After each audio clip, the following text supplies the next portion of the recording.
Hi, I'm Cynthia Schiller. We are going to talk about how to be a little bit more romantic. So let's get one thing cleared up first. Being romantic isn't about some grand, extravagant gesture like flying to Paris for 2 weeks. It's about the little things. Little things are simple things that you can do for your loved one. So despite the fact that they are little, they can mean a lot. Like a lot, because it illustrates you took the time out of your busy life just to show them how much you care.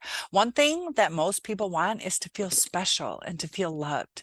So it's how you show them that you love them is where the challenge comes in. Some people feel loved when they are told repeatedly that they're loved. There's different kind of love languages. I'll make another video on the love language. Others feel that they are loved when touched frequently, whether it's a hand on the shoulder, holding hands, a big hug, and others see love in gestures and everyday kindness. So, of course, there are others that may need all three of the above to really feel loved and secured. A lot of it goes back to our childhood, but usually there is one need that dominates. So, you need to find out what your partner needs, what their love language is, and then you can begin working out what method you will use to romance them. Not sure what your loved one prefers? Kind of do an experiment of the three. See how they respond. You'll very quickly figure it out. What can you do if your loved one wants to hear how much you love them? You need to tell them, but don't just tell them and have it coming off like some kind of rote response to hello or goodbye or please pass the pepper. Think about different ways you can get your message across. So some things that you could do, you could post them a good old-fashioned love letter.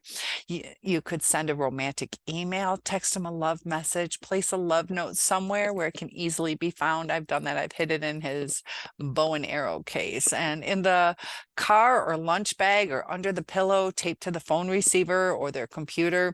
I even did it on little notepads where I flipped a couple pages and then wrote a special little note. So eventually over time, it just pops up. Kind of stuck some in some files where they would just go through the files and they'd find them. So for the kid in all of us, use multicolored sidewalk chalk to draw a big heart in red and write, I love you. You can do that in snow as well. And just write it in the middle of the heart.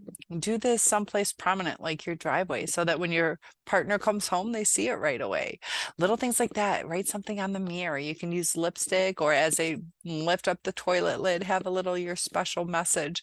Make a long list of the many reasons why you love your partner and have that list framed, present it to them. If you don't live together, you can call your loved one just to say goodnight, recite a favorite love poem possibly, and you can do that over the phone. Give your loved one a compliment about how great they look, what their smile does to you, just the way you feel when you're around them. And if your loved one needs regular physical contact to feel loved, you can give them a massage. It's always well received. People love those, and keep in physical contact as often as you can. So when you're watching TV, if they need that physical touch, kind of snuggle up to them. And it doesn't just have to be hands. You can make sure your feet or your legs are touching. Give them random hugs just out of the blue. Come up behind them, give them a hug, put your arm around your loved one in public, hold hands as you walk side by side, cuddle up in your pajamas, watch a romantic movie together, and make sure you give them a nice little kiss when they come home, kiss before they leave. And your actions speak louder than words for your loved one.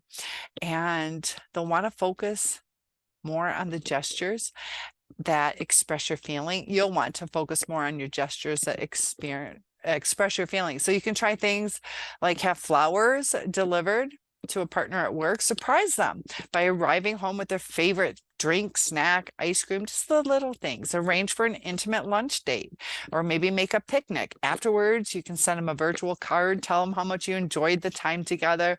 Just make them feel appreciated that they took some time to spend with you. Call your partner in the middle of the day and even discuss some romantic plans you would like to do.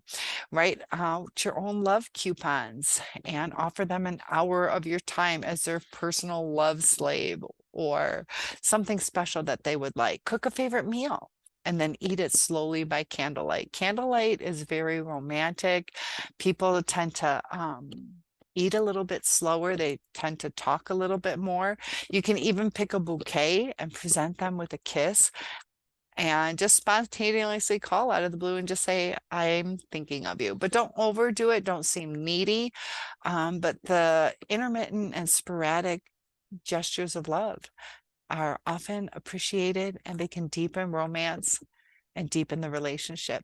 Take the time for each other and let each other know how much you appreciate them. Life is good and relationships can be strong. We just need to know how to make them that way. And I'm here to help you. One-on-ones are available. Topic requests are welcome.